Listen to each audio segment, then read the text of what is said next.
YBIত 6,000 টকা বা 10,000 টকা দি পেলাই ধন বিনিয়োগ কৰিলে সহজতে প্ৰতিদিনে ধন সংগ্ৰহ কৰিব পাৰিব বুলি এক কথা দিছিল চৰকাৰ ইমান দিন চৰকাৰ আছে, চৰকাৰ যিটো চৰকাৰৰ কথা তেওঁলোকে উল্লেখ কৰিছে, অসম কম ভাৰত চৰকাৰৰ কথা উল্লেখ কৰি তেওঁলোকে কাম উল্লেখ কৰিছে। দেখিছোঁ যে অসমতেই হওক বা আমাৰ বিশ্বনাথতেই হওক বহুত ধৰণৰ চিট ফাণ্ড কোম্পানী আহিলে। ক'ব লাগিব যে আজি ৩-৪ দিন ধৰি সবাতোতকৈ চৰ্চিত বিষয় হৈ পৰিছে YBI। কিহৰ কাৰণে?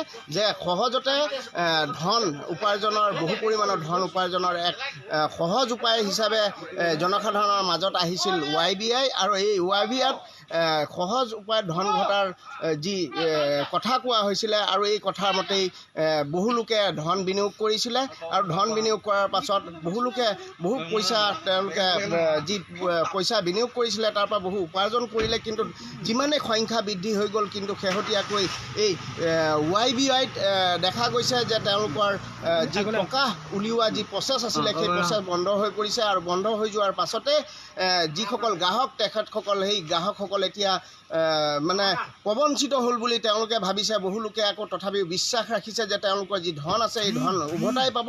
গতিকে এতিয়া নতুনকৈ YBI এক নতুন কথা কৈছে যে তেওঁলোকে KYC দিব লাগিব আৰু পুনৰ 6,000 টকা দি সেই KYC পূৰণ কৰিব লাগিব। গতিকে KYCৰ ক্ষেত্ৰত বহু লোকে জানে যে বেংকতহে KYC দিয়া হয়, আৰু YBIত KYC দিবৰ কাৰণে বহু লোকে অসুবিধা পাইছে, কাৰণ তেওঁলোকে ভয় কৰিছে যে তেওঁলোকে হয়তোবা KYC দিয়াৰ পাছত তেওঁলোকৰ একাউণ্টত থকা সমুদায় ধন কোনোবাই লৈ যাব পাৰে নেকি, তেনেধৰণৰ পুনৰ আকৌ প্ৰবঞ্চিত হ'ব নেকি। আৰু যে YBIত আচলতে 6,000 টকা দি পেলাই তেওঁলোকে KYC কৰিব লাগে নে নালাগে, এতিয়া বহু ধৰণৰ প্ৰশ্ন আহিছে। আমাৰ মাজত আছে এগৰাকী অধিবক্তাও আছে যে কেনেধৰণে আইনগতভাৱে ইয়াৰ ওপৰত YBIৰ বিৰুদ্ধে ব্যৱস্থা বা সাপেক্ষে ব্যৱস্থা ল'ব পাৰি নে নাই, তেওঁলোকৰ যিসকল গ্ৰাহক আছে সেই গ্ৰাহকসকলে তেওঁলোকৰ ধন উভতাই পোৱাৰ ক্ষেত্ৰত কিবা আইনী ব্যৱস্থা ল'ব পাৰি নেকি, আৰু লগতে YBI কৰা লোকো আছে। আমি তেখেতৰ পৰা জানিব বিচাৰিম যে কেনেধৰণে এই YBIয়ে নিজৰ স্কিম দিছিলে আৰু কেনেধৰণে এই স্কিমত তেওঁলোক সোমাই যোৱাৰ পাছত এতিয়া কেনে পৰিস্থিতিত আছে আমি জানিব বিচাৰিম। আৰু মই দেখুৱাইছোঁ এগৰাকী YBIত নিজৰ ধন বিনিয়োগ কৰিছিলে। গতিকে আপুনি YBIত কিমান দিন পূৰ্বে? মই 1 জুলাইত জইন কৰিছিলোঁ। হয়, মই লাভান্বিত হৈছোঁ বাৰু। কিমান টকা? 10,000 সোমাইছিলোঁ। মই লাভান্বিত হৈছোঁ, মোৰ 2-3টা মানুহ দিছোঁ বাৰু। হয়, আৰু লাভান্বিত মই আৰু আশাবাদী এইটো চলি থাকিব। মোৰ বেংকত একাউণ্টৰ পইচা আছে, মই সেইটো কাৰণ যিটো একাউণ্টৰ পইচা আছে সেইটো পইচা কটা নাই মোৰ। কিন্তু মই কালি KYC আপডেট দিলোঁ, মই কালিও খেলিছোঁ, ট্ৰেডিং কৰিছোঁ, আজিও ট্ৰেডিং কৰিছোঁ। মই আশাবাদী ভাল হ'ব আৰু এইটো ট্ৰেডিং চলিব। আপুনি এতিয়ালৈকে কিমান টকামান উভতাই পেলাই নিজৰ 10,000 টকা বিনিয়োগ? 50,000 ওপৰত পালোঁ মই। 50,000 টকাৰ ওপৰত পালে। কিন্তু আপোনাৰ দলত যিবোৰ মানুহ আপুনি দিছিলে তেওঁলোকে কেইবাজনো পাইছে বাৰু। নতুনকৈ 2জনমান সোমোৱাৰ কাৰণে সোমাইছে, তেওঁলোকে চাগে পোৱা নাই। আকৌ তেওঁলোকো আশাবাদী হয়তো নতুনকৈ চলিব বুলি ভাবিছে। যে এতিয়া এটা কথা হ'ল যে আপুনি যিহেতু YBI কৰিছে, যে আপোনাৰ দৰে বিশ্বনাথতে ক'ব লাগিব যে বহু মানে এটা কথা ভুল নহ'ব যে বিশ্বনাথ চাৰিআলি প্ৰত্যেকখন ঘৰৰ মানুহেই YBI কৰিছে, বা এনেধৰণৰ ঘটনাও হৈছে যে হয়তো বা কোনোবাই স্বামীয়ে যদি YBI লৈছে, হয়তো তেওঁৰ পত্নীৰ নামতো YBI দিছে। কাৰণ তেওঁলোকে দেখুৱাইছে, YBI এটা সপোন দেখুৱাইছিলে যে সহজতে ধন ঘটাৰ এক উপায় দেখুৱাইছিলে। গতিকে সেই হিচাপে সেই উপায়ত সকলোৱে সোমাই গৈছে যে সকলোৱে যদি ধন ঘটি আছে আমিনো কিয় নঘটিম। বহু লোকে, মই এনেধৰণৰো খবৰ পাইছোঁ যে বহু লোকে হয়তো নিজৰ ঘৰৰ বস্তু সা সামগ্ৰী পৰ্যন্ত বিক্ৰী কৰিছে, কাৰণ তেওঁলোকে শেহতীয়াকৈ তেওঁলোকে এই ধন বিনিয়োগ কৰি ভাবিছিলে বহু টকা উপাৰ্জন হ'ব। গতিকে এতিয়া বহু লোক আছে KYC যিহেতু চৰ্ত আছিলে 6,000 বা 10,000 টকা দি পেলাই YBIত সোমালে। প্ৰতিদিনে 300ৰ পৰা 350ৰ পৰা আৰম্ভ কৰি প্ৰতিদিনে এই পইচা বৃদ্ধি হৈ বহু টকা উপাৰ্জন কৰিব পাৰিব। কিন্তু দেখা গৈছে এতিয়া পুনৰ KYC নামত 6,000 টকা বিচাৰিছে। গতিকে কি ক'ব, এই দিব পাৰি নে নিদিয়ে? আপুনি দিছে? মই দিছোঁ। মোৰ আণ্ডাৰত 4-5জনে দিছে, KYC কৰিছে। কিন্তু কাৰো একাউণ্ট চিজ হোৱা নাই, পইচা সকলোৰে একাউণ্টত পইচা আছে, মোৰ একাউণ্টত পইচা আছে। হয়, চিজ হোৱা নাই। মই মানে উৰা বুলি লাগিছে মোৰ। হয়তো সত্য নহ'ব, সত্য হ'ব মোৰ মতে অনুমান, কাৰণ মোৰ একাউণ্টত KYC আছে, মোৰ SBI বেংকৰ একাউণ্ট আছে। আপুনি KYC কেতিয়া দিছে? মই ফাৰ্ষ্ট কালি 10:06 দিছোঁ। কিমান টকাৰ লগত পইচা? 6,000 টকা কৰিছোঁ। হয়, তাৰপিছৰ পৰা আপুনি ট্ৰেডিং কৰিব পাৰিছে। আপুনি পইচা KYC দিয়াৰ পিছত আপুনি পইচা উলিয়াইছে নেকি? পইচা 12 তাৰিখে তেওঁলোকে দিম বুলি কৈছে, তেওঁলোকে দিছে, 12 তাৰিখে উলিয়াব বুলি কৈছে তেওঁলোকে YBIৰ পৰা। মেছেজ এনেকৈ আহিছে 12 তাৰিখে আমি খুলি দিম। গতিকে এই বেংকত তেওঁলোকে চৰকাৰৰ অসম হেৰি ভাৰত চৰকাৰৰ কথা পাতিছে বুলি আহিছে মেছেজ আহিছে, বেংকৰ কথা পাতিছে মেছেজ আহিছে, কিন্তু 12 তাৰিখৰ পৰা তেওঁলোকে মানে পইচা উত্তৰ দিম বুলি কৈছে। আৰু আপুনি আচলতে যিটো আপুনি YBIত সোমাইছিলে আচলতে কি চাই সোমাইছিলে, মানে ধন ঘটাৰ বা তেওঁলোকে বিশ্বাসযোগ্য হয় না? বিশ্বাসযোগ্য মানে বিশ্বাসযোগ্য ভাবিছোঁ, কাৰণ ট্ৰেডিঙত বহুত লাভ হয়। কেতিয়াবা ট্ৰেডিঙত 40% লাভ কৰে ট্ৰেডিঙত। হয়, আমি জানো মানে ট্ৰেডিঙৰ বিষয়ে যেতিয়া আপোনাৰ মাৰ্কেট আপ থাকে ট্ৰেডিঙত 40% 50% লাভ হয়। কিন্তু তেওঁলোকে তেনেকৈ ৰাখি পেলাই বাকী আমাৰ 6% 4% আমাক দিম, 4% বা 6% দিম বুলি ভাবিছে চাগে। সেইটো মই 6% পালে বহুত, কোনো কাম নকৰা যদি মোৰ দোকানেই দোকানত, তথাপিও মানে একটা বাহিৰৰ ইনকামটো চবেই বিচাৰে, চবেই লোভত পৰিছে আচলতে। হয়, যদি আপুনি এতিয়া KYC কৰিলে, KYC কৰাৰ পাছত 6,000 টকা দিছে, KYC কৰোঁতে আপুনি কিমান কি তথ্য দিব লাগে? অকল পান কাৰ্ডৰ এতিয়া পান কাৰ্ড নাম্বাৰ দিছোঁ অকল।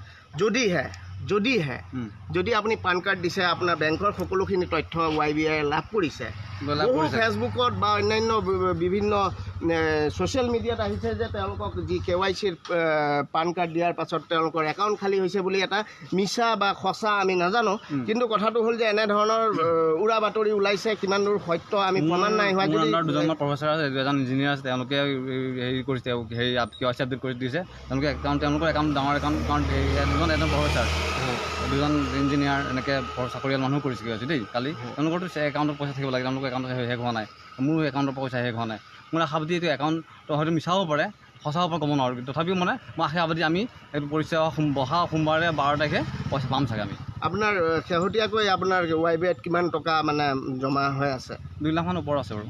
সেই পইচা যদি আপুনি KYCও কৰিলে, ট্ৰেডিঙো কৰি আছে, যদি সেই পইচা 12 তাৰিখে দিয়াৰ কথা আছে, যদি সেই 12 তাৰিখে যদি সেই পইচাটো নোসোমায়, তেনেহ'লে আপুনি কি কৰিব? তেনেহ'লে আৰু এইটো খাব চাপ'জ আমি কিবা যোৱা খেলি বুলি ভাবিছোঁ বা ডাইচ খেলিছোঁ বুলি ভাবি ল'ম আৰু সেইয়াই আৰু। হয়, মানে এতিয়া আৰু মোৰ দোকানত বাকী খাইছে বুলি ভাবি লওঁ আৰু। চৰকাৰে কিবা ইয়াৰ ক্ষেত্ৰত পদক্ষেপ ল'ব লাগে বুলি ভাবেনে? চৰকাৰে ল'ব চাগে।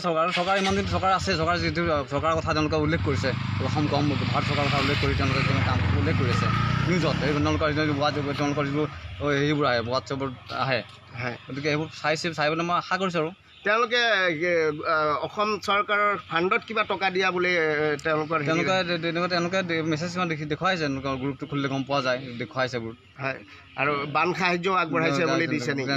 পাইছোঁ আৰু নিশ্চিতভাৱে ক'ব লাগিব, এটা কথা উল্লেখ কৰিব লাগিব যে YBI কোনো চিনি নাপায়, কিন্তু YBI যিহেতু অসম চৰকাৰক বান সাহায্য প্ৰদান কৰিছে কেইবা কোটি টকা বুলি তেওঁলোকে বিভিন্ন প্ৰচাৰ মাধ্যমত আমি দেখা পাইছোঁ। আৰু লগতে দেখা পাইছোঁ যে তেওঁলোকে এক চেৰিটি ফাণ্ড যি YBIৰ পইচাৰ পৰা তেওঁলোকে এটা পাৰ্চেণ্টেজ গভৰ্ণমেণ্টলৈ পঠিয়াই বুলি বা বিভিন্ন ধৰণৰ। গতিকে যে গভৰ্ণমেণ্টৰ আচলতে যদি চৰকাৰে যদি তেওঁলোকৰ এই পইচা পাইছে, তেনেহ'লে চৰকাৰে এই জনসাধাৰণ, যিহেতু সকলো জনসাধাৰণ এই জালত পৰিছে, গতিকে তেওঁলোকক উদ্ধাৰ কৰিব লাগে। আৰু যদি চৰকাৰে নাই পোৱা এই পইচা, YBI মিছা প্ৰচাৰ কৰিছে, তেনেহ'লে চৰকাৰৰ নাম দি তেওঁলোকে কিহৰ বাবে মিছা প্ৰচাৰ কৰিছে এই ক্ষেত্ৰতো এক তদন্ত কৰিব লাগে চৰকাৰে। আৰু দ্বিতীয়তে ক'ব লাগিব যে এই ক্ষেত্ৰত আইনী ব্যৱস্থা কেনেধৰণৰ, যদি প্ৰবঞ্চিত হ'বলগীয়া হয় জনসাধাৰণ, আইনী ব্যৱস্থাৰে আগবাঢ়িব পাৰি নাই। এই প্ৰবঞ্চিত লোকসকলে যি তেওঁলোকৰ ধন, সেই ধনবোৰ উভতাই পাবলৈ সক্ষম হ'ব নাই। আমাৰ লগত আছে অধিবক্তা, আমাৰ বিশ্বনাথ চাৰিআলিৰ যুৱ অধিবক্তা বুলি ক'ব লাগিব অৰ্ণৱ। আৰু অৰ্ণৱৰ পৰা আমি জানিব বিচাৰিম যে আপুনি এগৰাকী অধিবক্তা, গতিকে আপুনি এই ক্ষেত্ৰত YBI যিহেতু ক'ব লাগিব যে বিশ্বনাথৰ লগতে বিভিন্ন স্থানৰ সমগ্ৰ ৰাজ্যতে বুলি ক'ব লাগিব, ৰাজ্যৰ বাহিৰতে YBI যথেষ্ট প্ৰভাৱ, প্ৰতি ঘৰতে YBI কৰা মানুহ আছে, যথেষ্ট টকা, হয়তো কোটি কোটি টকা ইতিমধ্যে YBIত বিনিয়োগ কৰিছে। সহজতে ধন ঘটাৰ আশাত বহু টকা বিনিয়োগ কৰিছে, বহুত লোকে লাখ লাখ টকা দিছে, আৰু মহিলাসকলেও ইয়াত আকৃষ্ট হৈ বহু টকা তেওঁলোকে ইয়াত ঢালিছে। মই জনামতে আজি বিশ্বনাথৰ কৰণীফালৰ এজন যুৱকে নিজৰ এহাল গৰু বিক্ৰী কৰি YBIত পইচা দিছে। গতিকে এতিয়া যদি প্ৰবঞ্চিত হ'বলগীয়া হয় বা KYC আকৌ পুনৰ বিচাৰিছে, 6,000 টকা বিচাৰিছে, গতিকে আপুনি এই ক্ষেত্ৰত কি ক'ব? হয়, বৰ্তমান সময়ত যদি আপুনি আইনী কথা ক'বলৈ যায়, যিখন মানুহৰ মুখত যিটো শুনি আছোঁ যে যিটো YBI বুলি এপটোৱে কৈ আছে, তেওঁলোকে কৈছে 12 তাৰিখৰ ভিতৰত তেওঁলোকে পইচা ঘূৰাই দিব। যদি তেওঁলোকে 12 তাৰিখৰ ভিতৰত যোনে যি বিনিয়োগ কৰিছে সেইমতে পইচা ঘূৰাই দিয়ে, খুবেই ভাল কথা। যদি পইচাটো ঘূৰাই নিদিয়ে প্ৰত্যেকজন আপোনাৰ বিনিয়োগ কৰে তেওঁলোকৰ ওপৰত আইনী ব্যৱস্থা ল'ব পাৰিব, তেওঁলোকৰ ওপৰত আপোনাৰ প্ৰতাৰণাৰ গোচৰ তৰিব পাৰিব, তেওঁলোকৰ ওপৰত এজাহাৰ দিব পাৰিব। কিন্তু এই ক্ষেত্ৰত আৰু এটা বস্তু আমি মানে কোৱাটো দৰকাৰী এইটো যে আইনী ব্যৱস্থা বাৰু ল'লে কিন্তু আইনী ব্যৱস্থাখিনি কিমান দূৰ ফলপ্ৰসূ হয় সেই বস্তুটো অলপ কিন্তু আমি বিবেচনা কৰি চাব লাগিব। কাৰণ আমি আগতে বহুত সময়ত দেখিছোঁ যে অসমতেই হওক বা আমাৰ বিশ্বনাথতেই হওক বহুত ধৰণৰ চিট ফাণ্ড কোম্পেনী আহিলে, মানুহে তাতো বিনিয়োগ কৰিছিলে, সহজ পইচাৰে তাতো বিনিয়োগ কৰিলে। পৰৱৰ্তী সময়ত সেই কোম্পেনীবোৰ বন্ধ হৈ গ'ল, মানুহে দুই এজনে আইনী ব্যৱস্থা ল'লে, কিন্তু ইমান এটা বৃহৎ এটা ডাঙৰ চক্ৰ যে সম্পূৰ্ণৰূপে যে তাত যে মানে আইনী ব্যৱস্থা সম্পূৰ্ণ ফলপ্ৰসূভাৱে ল'ব পাৰিব সেইটোৰ ওপৰত কিন্তু এটা প্ৰশ্নবোধক এটা আহি যায়। আজি বিশ্বনাথ চাৰিআলিৰ এটা উদাহৰণ দিওঁ। আজি কেইবছৰমান আগতে বিশ্বনাথ চাৰিআলিত এটা কোম্পেনীও আহিছিলে, যি কোম্পেনীয়ে ৰাইজক আপোনাৰ প্ৰতিশ্ৰুতি দিছিলে যে বিভিন্ন ধৰণৰ ইলেক্ট্ৰনিক সামগ্ৰী তেওঁলোকে 50% কম দামতো তেওঁলোকে বিক্ৰী কৰি দিব। প্ৰথম অৱস্থাত কিছুমানক দিলে, তাৰপিছত এটা ৰাতিৰ ভিতৰতে সেই কোম্পেনীটো নাইকিয়া হৈ গ'ল। গতিকে সেই কোম্পেনীটোৰ ওপৰত যথেষ্টখিনি মানুহে আইনী ব্যৱস্থা লৈছিলেও যদি সেই আইনী ব্যৱস্থাৰ কিন্তু কোনো ধৰণৰ ফলাফল আমি আজিলৈকে নেদেখিলোঁ। গতিকে ৰাইজ এই ক্ষেত্ৰত সজাগ হ'ব লাগে। আমি অসমৰ মানুহখিনি যথেষ্ট সহজ সৰল, গতিকে আমাক বহুতে এই ক্ষেত্ৰত সুবিধা ল'ব বিচাৰে। যিদৰে বহুত চিট ফাণ্ড কোম্পেনীয়ে আমাৰ সুবিধা ল'লে, এতিয়া ট্ৰেডিং সকলোৰে মুখে মুখে ট্ৰেডিং, কিন্তু আচলতে ট্ৰেডিঙৰ অৰ্থ কি, ক'ত বিনিয়োগ কৰিব লাগে যেন প্ৰকৃত জানে। এটা বস্তুৱে জানে YBI দুটা আপোনাৰ ছিগনেল এটা দিয়ে, সেই ছিগনেলৰ মতে এটা পইচা বিনিয়োগ কৰিব লাগে, কিন্তু সঁচা প্ৰকৃত অৰ্থ ট্ৰেডিঙৰ অৰ্থনো কি জানো আমাৰ ৰাইজে বুজি পায়। গতিকে ৰাইজ এইখন সজাগ হ'ব লাগে, প্ৰশাসনে এই ক্ষেত্ৰত ব্যৱস্থা ল'ব লাগে। হয় প্ৰত্যেকজন ৰাইজ সজাগ নহ'ব পাৰে, কিন্তু সজাগ কৰাৰ দায়িত্ব আমাৰ প্ৰশাসনৰ। গতিকে যদি 12 তাৰিখৰ ভিতৰত পইচাখিনি ঘৰলৈ আহি যায় খুবেই ভাল কথা, আৰু যদি নাহে তেতিয়াহ'লে পৰৱৰ্তী সময়ত তেওঁলোকে আইনী ব্যৱস্থা লওক। কিন্তু সেই আইনী ব্যৱস্থাৰো সেইটো যে কিমান দূৰ ফলপ্ৰসূ তাৰ ওপৰত কিবা এটা প্ৰশ্ন কথা হ'ল যে আইনী ব্যৱস্থা ল'ব, কাৰ ওপৰত ল'ব? YBI যিহেতু এটা চেন ছিষ্টেমত বস্তুটো চলি আছে, YBI যিটো নেটৱৰ্ক, গতিকে এই ট্ৰেডিংটো চেন ছিষ্টেমত চলি আছে। গতিকে কোনোবাই যদি এজাহাৰ দিবলগীয়া হয় বা অন্যান্য আইনী ব্যৱস্থা ল'বলগীয়া হয়, কাৰ বিৰুদ্ধে আইনী ব্যৱস্থা? YBI যি এপ তেওঁলোকে যদি যোনে খুলিছে, মই যিহেতু YBI লগত জড়িত নহয়, মই নাজানো তাৰ স্বত্বাধিকাৰী কোন মই নাজানো, বা যোনে খুলিছে তেওঁলোকে বহুতে নাজানে। সেই ক্ষেত্ৰতে সেইকাৰণে হয় যে মই যি চিট ফাণ্ডৰ উদাহৰণ আপোনাক দি আছিলোঁ, চিট ফাণ্ডৰ পইচা লৈ বহুত মানুহ ইয়াৰ পৰা আঁতৰি গুচি গ'ল। কিন্তু আমাৰ কিছুমান স্থানীয় যুৱক যোনে কাৰোবাক এটা ধৰি লওক চিট ফাণ্ডৰ একাউণ্ট খুলি দিছিলে, যিদৰে আজি YBIত ধৰি লওক মোক কোনোবা এজনে খুলি দিছে, মই গৈ তেওঁকহে সুধিম মোৰ পইচাটো কি হ'ব বুলি। গতিকে মাজত আমাৰ যি স্থানীয় মানুহখিনিৰ মাজত সদায় মৰিব লগা অৱস্থা হয়। সজাগতাৰ অভাৱত আমাৰ স্থানীয় মানুহখিনি সদায় শেষৰ সময়ত স্থানীয় মানুহখিনি আপোনাৰ অভাৱৰ মানে বেলেগৰ অভিযোগ বা কথা শুনাৰ পৰা আৰম্ভ কৰি বিপদত পৰে স্থানীয় মানুহখিনি। ওপৰত যি ঊৰ্ধ্বতম কৰ্তৃপক্ষ তেওঁলোকৰ থাকে, তেওঁলোকে হয়তো বহুত পইচা লৈ পেলাই আঁতৰি যাব, কিন্তু সদায় আমাৰ স্থানীয় মানুহখিনিয়ে নিজৰ মাজত বেয়া পোৱা এটা হৈ এটা অসুবিধাত থাকিব লাগে। নিশ্চিতভাৱে এটা কথা ক'ব লাগিব, মই আচলতে যিসকল জনসাধাৰণ আছে, বহু জনসাধাৰণে এতিয়া YBIত নিজৰ ধন বিনিয়োগ কৰিছে, সহজতে ধন ঘটাৰ মাধ্যম হিচাপে YBI যিহেতু তেওঁলোকৰ মাজত আহিছিলে, আৰু সেই হিচাপে তেওঁলোকে ধন বিনিয়োগ কৰিছিলে, আৰু ধন বিনিয়োগ কৰি পেলাই এতিয়া প্ৰবঞ্চিত হোৱাৰ পথত বুলি ক'ব লাগিব। আমি আশা কৰিছোঁ যাতে প্ৰবঞ্চিত নহওক, তেওঁলোকে নিজৰ ধন উভতাই পাওক। কিন্তু তাৰ মাজতে এটা কথা ক'ব লাগিব, যিহেতু পূৰ্বতে ছ'চিয়েল মিডিয়া এনেধৰণে শক্তিশালী নাছিলে, গতিকে আমি দেখা গৈছে অৰ্ণৱ, মই আৰু এটা কথা জানিব বিচাৰোঁ, জনসাধাৰণ আচলতে সজাগ হ'ব লাগে বা কেনেধৰণৰ ব্যৱস্থা ল'ব লাগে পৰৱৰ্তী সময়ত, সেইবাবেহে এই প্ৰশ্নবোৰ সোধা হৈছে। যিহেতু আমি আজি 3-4 দিন পূৰ্বে বাতৰি দেখা গৈছিলে যে ট্ৰেডিং এপছত পইচা বিনিয়োগ কৰি গুৱাহাটীৰ এজন চিকিৎসকে কেইবা কোটি টকা মানে প্ৰবঞ্চিত হ'বলগীয়া হ'ল। গতিকে লগে লগে তাৰ অলপ দেৰিৰ পাছতে আমি দেখা পাইছোঁ যে বাতৰিৰ জৰিয়তে যে সেই প্ৰবঞ্চনা কৰা 2-3জনমান অপৰাধীক ইতিমধ্যে লগে লগে আৰক্ষীয়ে গ্ৰেপ্তাৰো কৰিছে, আৰু কিছু পইচা তেওঁৰ পৰা ৰিকভাৰীও কৰিছে। গতিকে তেনেস্থলত YBI যিহেতু কোম্পানীৰ ওপৰত গোচৰ দিব পৰা যায় নে নাই। আৰু এটা কথা উল্লেখ কৰিব লাগিব যে কোম্পানীয়ে যিহেতু YBI কোম্পানীয়ে যিহেতু তেওঁলোকৰ নিজৰ প্ৰচাৰ মাধ্যমত বা এপছত তেওঁলোকৰ ডাইৰেক্ট শ্ব' হৈ আছে যে তেওঁলোকৰ সেই অসম চৰকাৰক তেওঁলোকে সাহাৰ্য দিছে, যি বান পৰিস্থিতিৰ ওপৰত তেওঁলোকে কেইবা কোটি টকা বিনিয়োগ কৰিছে। বিভিন্ন বাতৰি কাকত বা সংবাদ মাধ্যমৰ জৰিয়তে দেখা পাইছোঁ যে চৰকাৰক তেওঁলোকে চেৰিটি ফাণ্ড হিচাপে দিছে, ৱেলফেয়াৰ YBI ৱেলফেয়াৰ হিচাপে তেওঁলোকে নামকৰণ কৰি লৈছে। তেনে ক্ষেত্ৰত যদি চৰকাৰক দিছে, ধন বিনিয়োগ কৰিছে, তেওঁলোকেতো কোনো মানুহে চেনৰ মানুহে দিয়া নাই, ডাইৰেক্ট কোম্পানীয়ে চৰকাৰক দিছে। তেওঁলোকৰ একাউণ্ট নম্বৰ থাকিব, একাউণ্ট নম্বৰৰ পৰা তেওঁলোকে হয়তো চৰকাৰক দিছে বা চেৰিটি ফাণ্ডৰ যিটো দিছে।